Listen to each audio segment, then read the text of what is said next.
Better buckle up. An expert crew.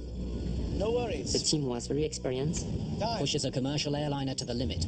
We need to overspeed. It's a very challenging environment. Hands off now. Do they go too far?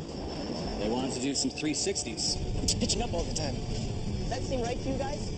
And put their plane on a deadly flight path? Damn it! Investigators face a terrifying mystery. Why didn't the stall protection kick in? Why did one of the world's most advanced aircraft fall from the sky? And how can they stop it from happening again?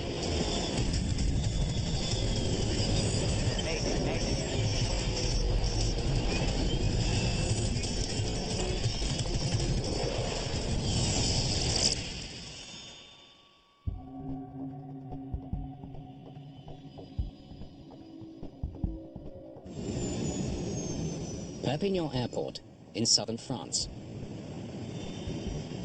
Air New Zealand engineers are getting ready for an unusual flight. Gentlemen, good afternoon. Find any problems under the hood? They've spent the last 3 weeks giving the A320 a complete maintenance check. Everything looks good. You won't have any problems. Now, Captain Norbert Keppel is going to put its automated systems to the test in the air. Looks like it's my turn. XL Airways Germany has been leasing the A320 from Air New Zealand. But a fresh coat of paint now displays its owner's colours. There's just one more step before XL can give the plane back. Better buckle up. Cabin is clear. No. Before XL Airways returns the plane to Air New Zealand, it must demonstrate that the plane is in perfect working order. It's very similar to returning a car off lease, where the dealership will take the car, they'll let maintenance look at it, make sure that it hasn't been in an accident, that it hasn't been abused in some way, and that the systems actually work as designed. AAA Tango, how many minutes do you need? Captain Keppel from XL Airways Germany will be flying the plane. 2 minutes. His colleague, First Officer Theodore Ketzer, will help monitor the instruments. 2 minutes, we'll be ready. Also on board, Captain Brian Horrell of Air New Zealand. He'll be guiding the German pilots through a series of 35 in-flight tests that make up what's known as an acceptance flight. An acceptance flight is a flight where a crew, a specially trained crew, will take the airplane out and exercise all the systems, including the alternate systems. Okay, AAA Tango departure is 3 November. 3 November, do you have that? Yeah, 3 November. Test director and the pilots go through the test plan and agree step by step what they're going to do. It is a very intense period of time because you have a lot to do in a short period of time. AAA Tango cleared for takeoff, runway 33. Clear for takeoff, runway 3. Okay, gents. Here we go. There are no regular passengers on this kind of flight. But 3 engineers and an aviation official from New Zealand are along for the ride. When the test is complete, they'll stay on board for the flight home to New Zealand. They are about to inherit the maintenance responsibility for this aircraft. So having engineers very close to the airplane for an extended period of time is good business. It's good safety. It's the way it should be done. For Air New Zealand, a successful acceptance flight is the key to getting this A320 back into commercial service as soon as possible. V1, rotate.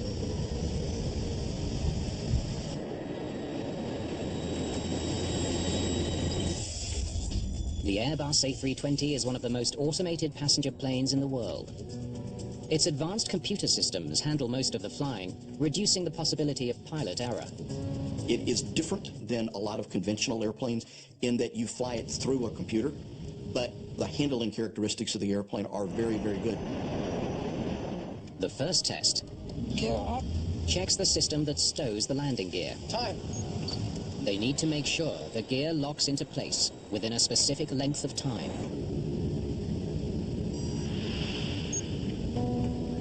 14 seconds is good. AAA Tango, bonjour. Climb level 180. A new controller in Bordeaux takes over as Flight 888 leaves Perpignan airspace. Climbing, flight level 180. The flight plan calls for a 2.5-hour trip that reaches the west coast of France before looping back to Perpignan. The route should provide an opportunity to test nearly every system.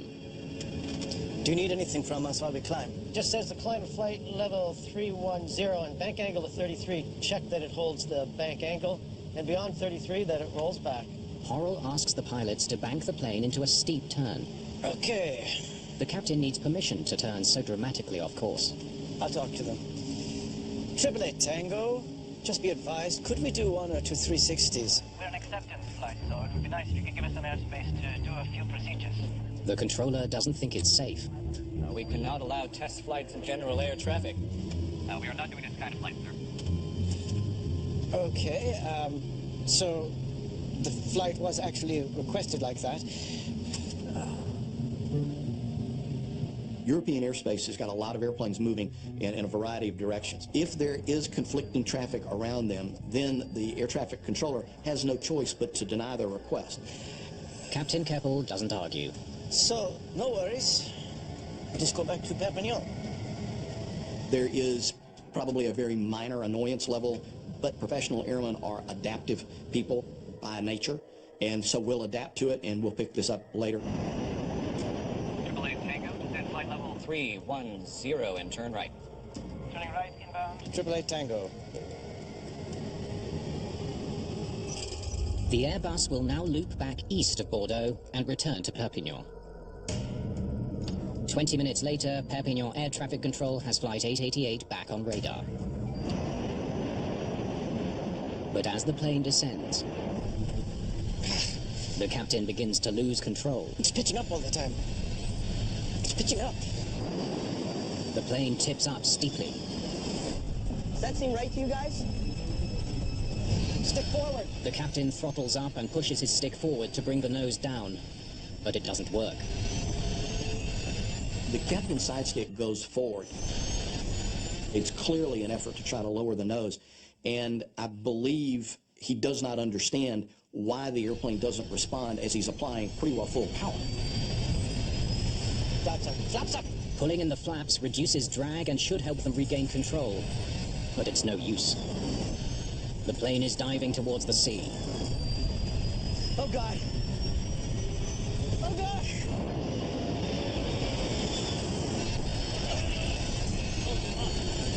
Damn it.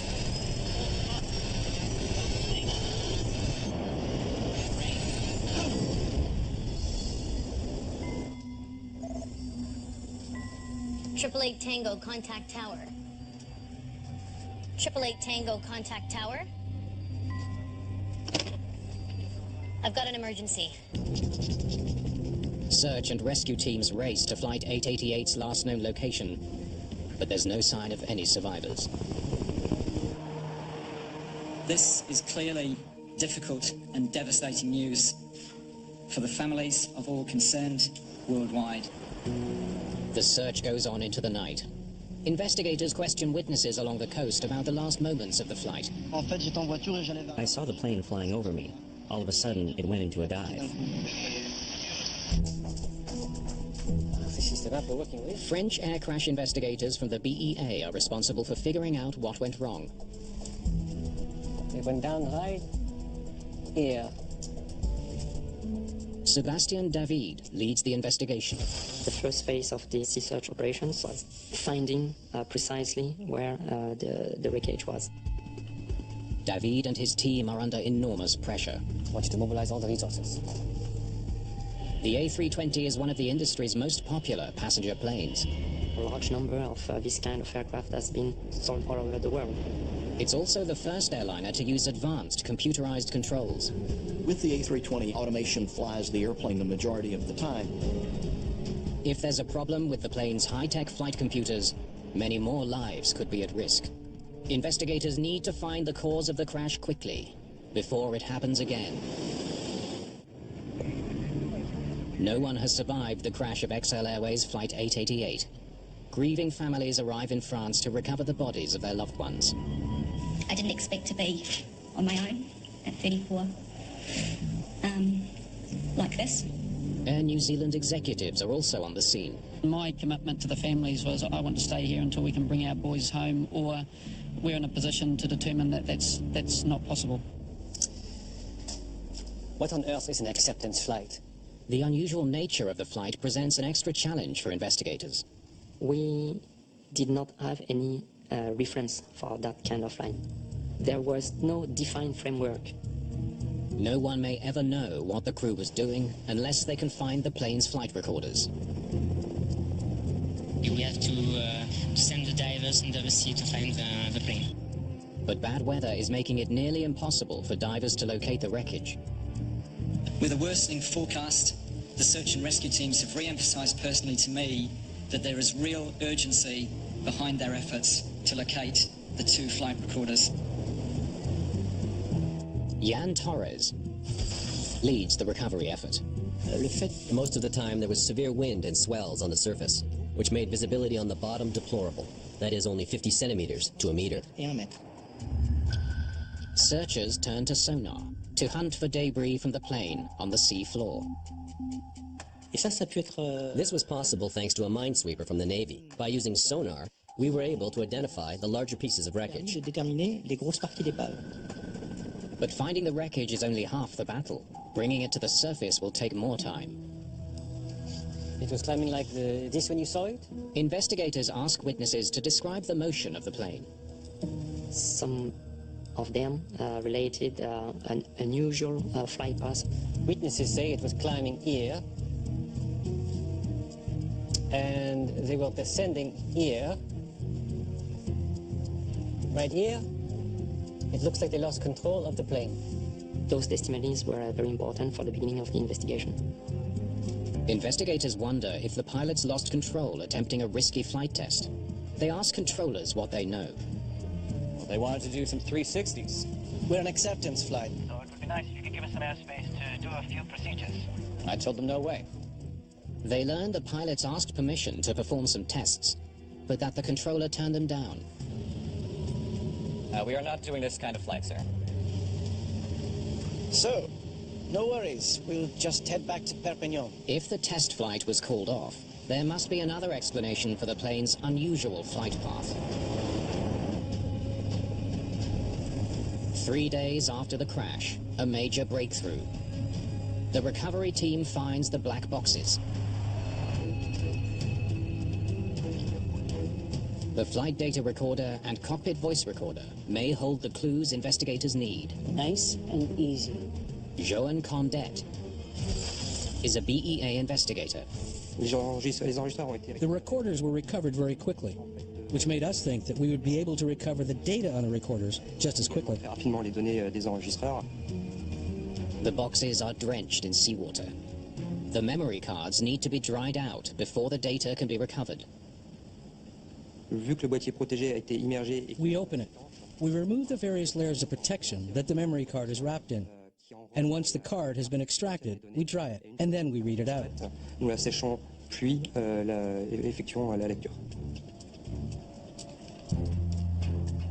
But this time, it doesn't work. Damn it. There must still be some moisture in there. We weren't able to recover the data. And we have a laboratory designed just for that job. So it was very frustrating. Investigators suspect moisture could be trapped deep in the electronics. Desperate to know what the pilots of Flight 888 were doing, they take the boxes to their US manufacturer.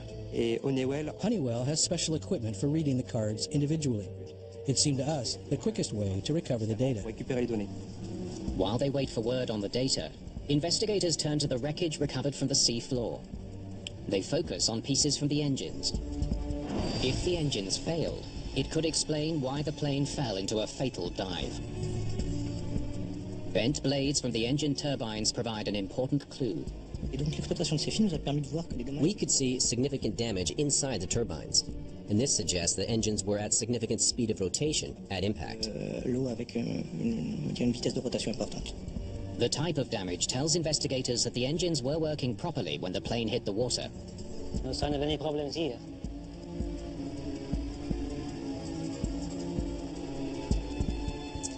Okay, the engineers worked on these for 3 weeks. Investigators study the A320's maintenance records.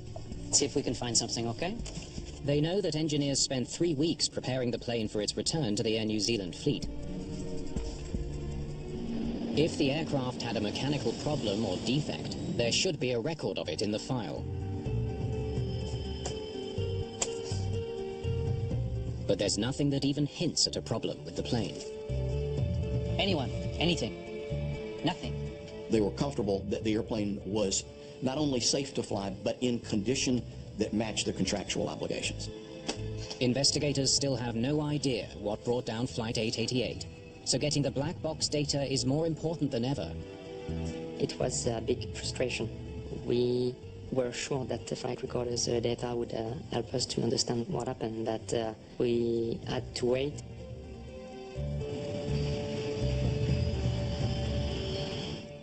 Six weeks after the crash, the water-soaked flight recorders are repaired, and investigators can finally listen to the conversations captured in the cockpit. We're an acceptance flight, so it would be nice if you could give us some airspace To do a few procedures. What they hear confirms that the controller didn't give the crew permission to fly any tests. We cannot allow test flights in general air traffic. We cannot do this kind of flight, sir. Then they hear something disturbing. We haven't done a VHF-3 yet, have we? Gotta do a call on that. Despite the controller's refusal, the crew continues testing the plane. Okay, we can do the VHF-3. Stop. Bring that back. Investigators listen and take note of the tests the crew performed. Okay, we can do the VHF-3. Navigation systems. 2.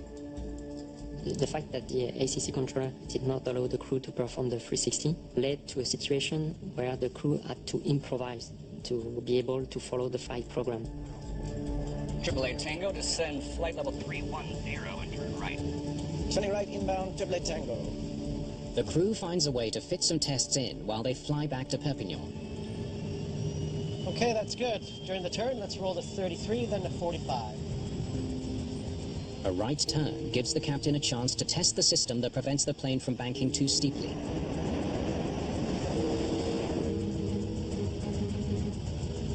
Hands off now.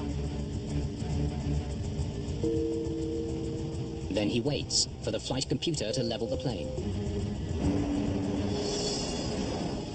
Yep, yes, voila, it's all good. Bank angle test, 7. The tests are out of order. They're improvising now. They recognized at that moment they were not going to finish the entire test plan. So what can we do to maximize the time we have left?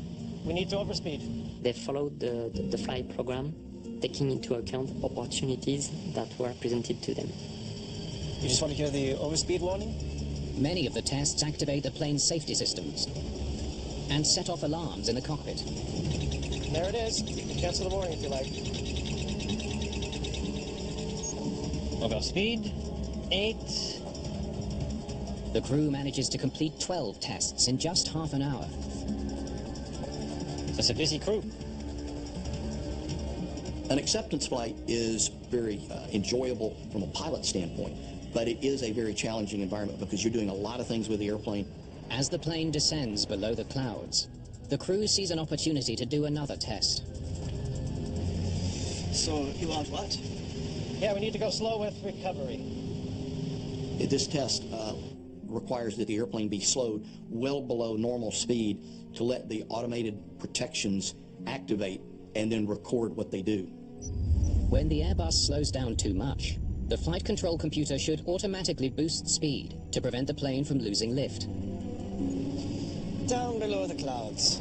You would not want to do slow flight conditions at very low altitudes. Those would be items that you'd want to do at 10,000 feet, because if something does go wrong, you want to have room to maneuver and sort it out. Get your power at idle. Adjust pitch. Flaps full. The captain reduces speed and waits for the automatic protections to kick in. But this time, nothing happens. Suddenly, this test is going horribly wrong. It's pitching up all the time.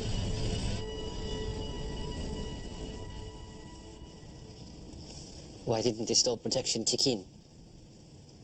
Why isn't the airplane responding? What do we need to do? Is there something else wrong? It's a diagnostic process that you don't have a lot of time with. So the big question that keeps coming back up is, why isn't the airplane responding as it has always done for me before? Airbus's automated protection system has proved invaluable on other flights. In 2009, just after takeoff from New York, a flock of geese disables both engines on a US Airways A320. As pilot Sully Sullenberger prepares to ditch the plane in the Hudson River, the computer automatically adjusts the plane's angle into the wind, the angle of attack.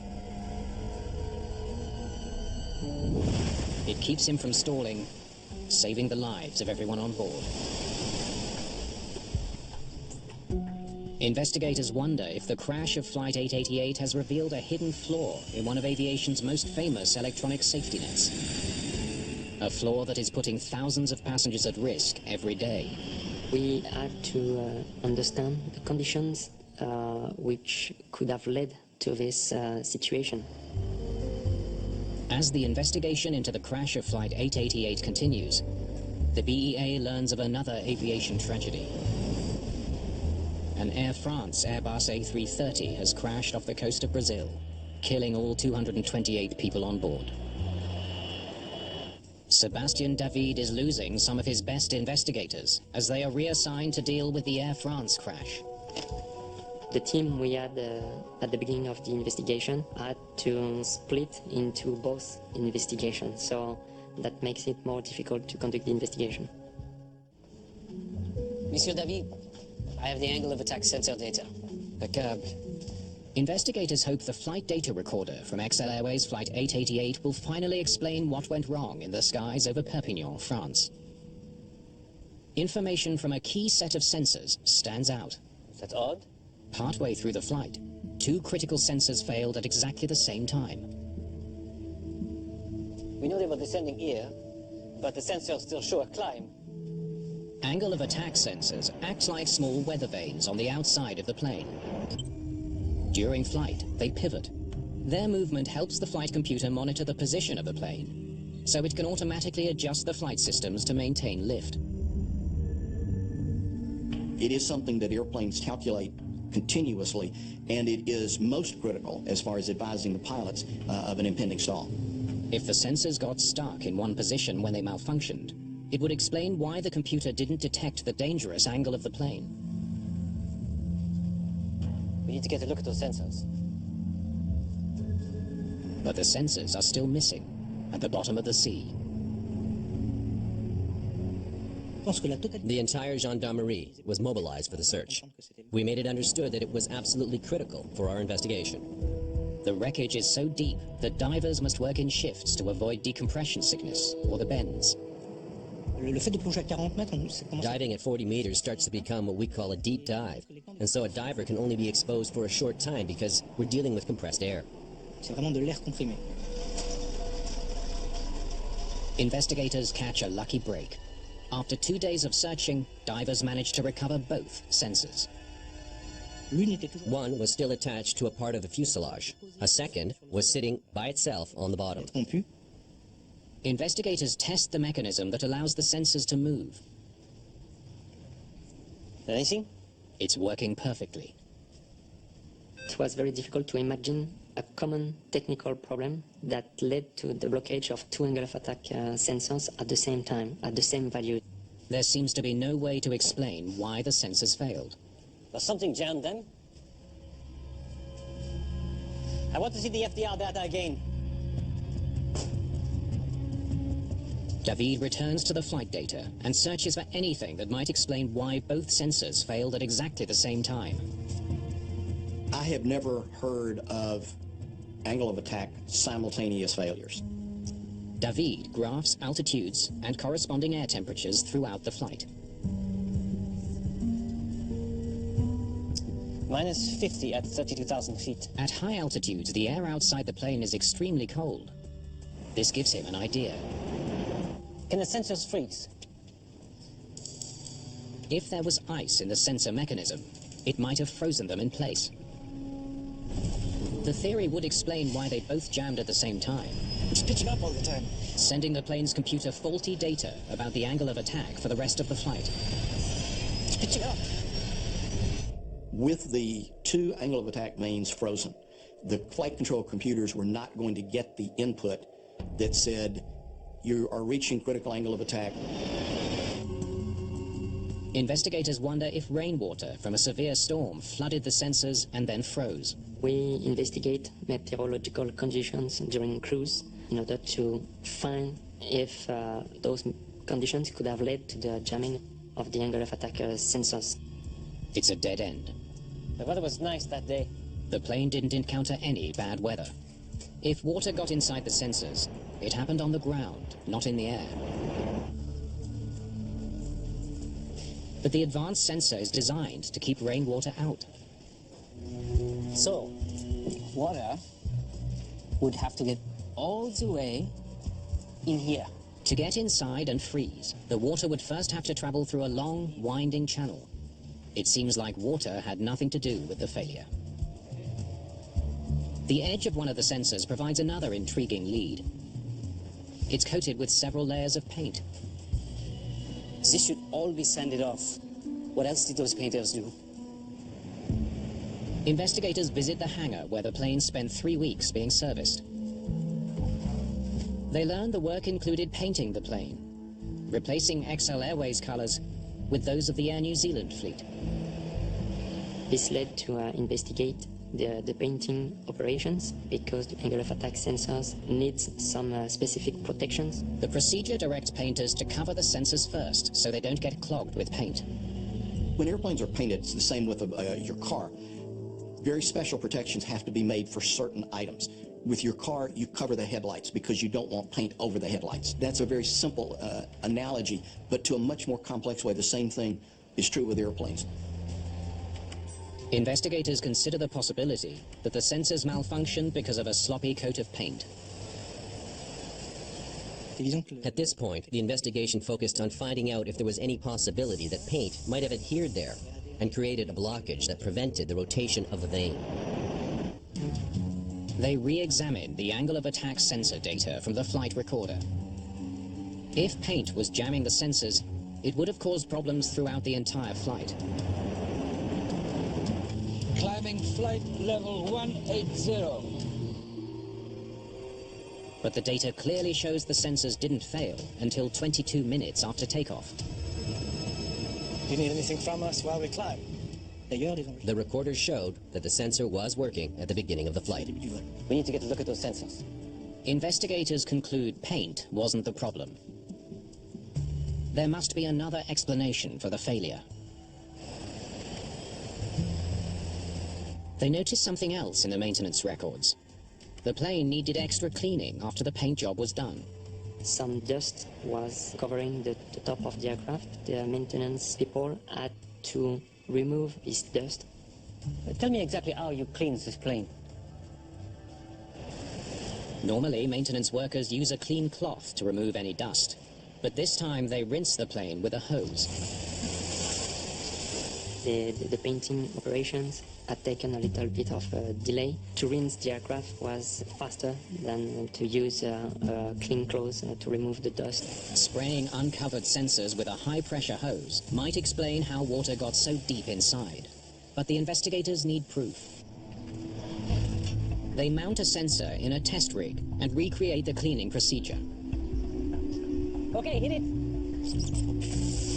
We knew the plane had been rinsed with a fire hose plugged into the water main, so we got hold of the details regarding water pressure and flow. Okay, got it. Okay, let's get it to the lab. Next, they place the sensor in a freezer and duplicate the cold air temperatures found at 32,000 feet.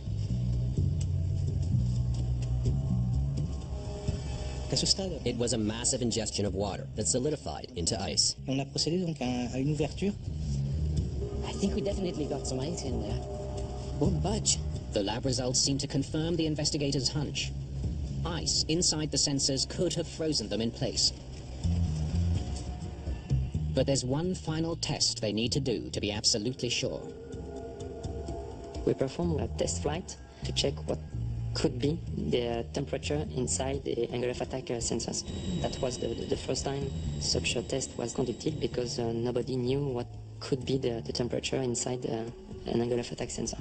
They flood the sensors of an A320 with water and recreate Flight 888. At low altitudes, the sensors work perfectly. So far, so good. When the plane reaches 32,000 feet, the temperature inside the sensor drops below freezing. There they go. The sensors aren't moving. The water inside freezes and the sensors stop working. Okay, you can bring them home. The result explains why the flight computer didn't prevent the plane from stalling during the low speed test. Get your power at idle. Adjust pitch. Flaps full. With the sensors frozen, the computer can't calculate the plane's true angle of attack. The flight control computers can only respond to data and inputs that they get.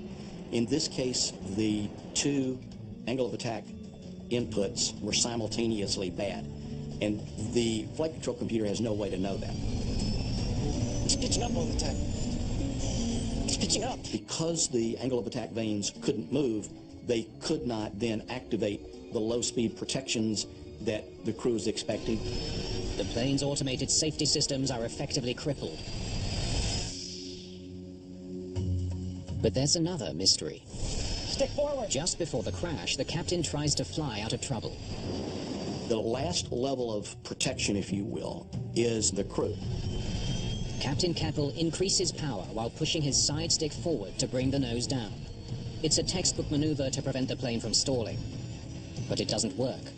The plane continues to pitch up until it loses lift and falls from the sky.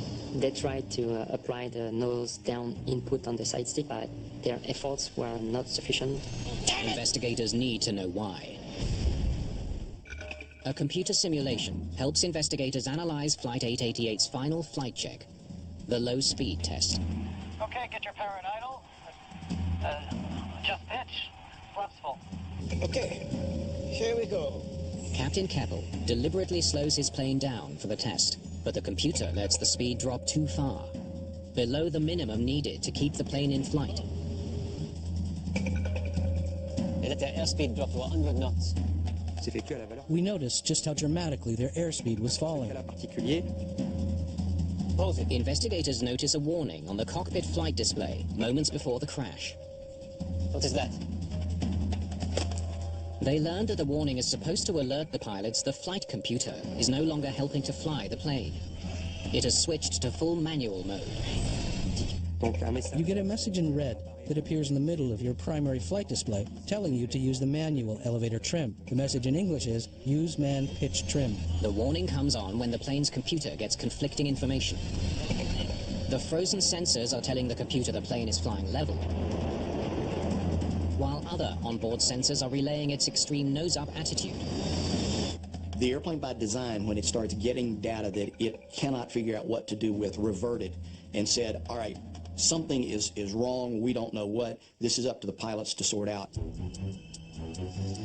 The plane gave the pilots control right here. It seems the crew of Flight 888 either didn't see or didn't understand the warning being sent by the computer. Stick forward. The pilot uses his side stick to try to lower the nose. In manual mode, that's just not enough. The crew also needs to adjust the trim wheel for a more dramatic change of pitch. The auto trim system is disabled, and the pilots are required to do that manually. But they never do. Now the pilots find themselves in a very, very difficult situation. The airplane's not accelerating, the nose is coming up, it's very hard to get it to come down, and they're at low altitude. The two crew members tried everything to recover and to take the control of the aircraft, but they did not fully understand the situation. Investigators check the pilot's qualifications. Perhaps poor training accounts for their failure to respond properly to cockpit warnings. The captain, who was the pilot flying, was the head of the operations divisions in the airline. The co-pilot was also very experienced as a co-pilot, and the captain that was sitting on the observer seat was also a very experienced captain. Everything looks fine. Their records are spotless. And so the team was very experienced. Investigators need to know why such an experienced crew failed to act quickly when their plane was in danger. They suspect one reason may be the unusual nature of this flight. An acceptance flight designed to test the plane's limits. Okay, that's good. During the turn, let's roll to 33, then to 45. Okay. Every time they test the plane, Hands off now. the automation fixes the problem. Yep. Yes. Voila. It's all good. Even when they hear alarms, they don't worry. We need to overspeed. Just want to hear the overspeed warning. They're expecting the plane to correct the problem. There it is. Cancel the warning if you like. They trusted their plane too much. The crew allowed the speed to get so low because they were very confident in the good functioning of the aircraft. Unfortunately, in this case, they allowed it to go all the way to the point that the airplane actually began to stall. Stick forward. Then they were in a stall recovery situation without a lot of altitude to work with. Flaps up. Flaps up! With their plane in a catastrophic stall, the 7 men aboard Flight 888 were doomed. Oh, God! Oh, God! Damn it!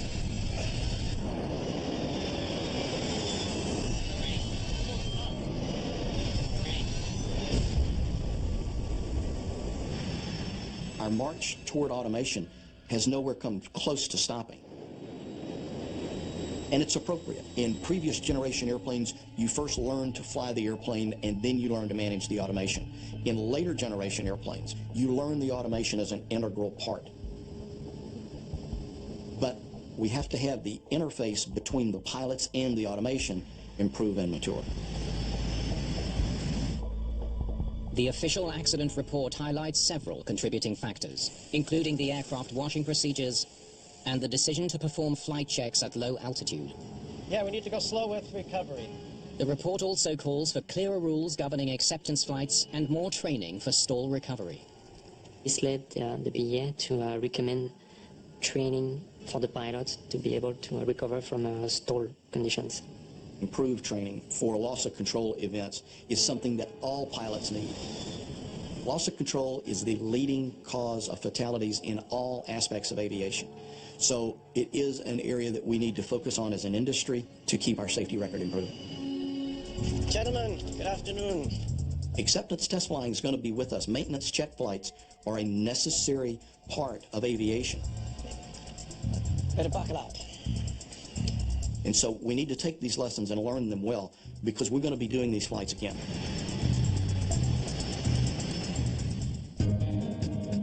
We take science out of the classroom and onto the streets with explosive results in None of the Above, the brand new series starting on Wednesday at 9.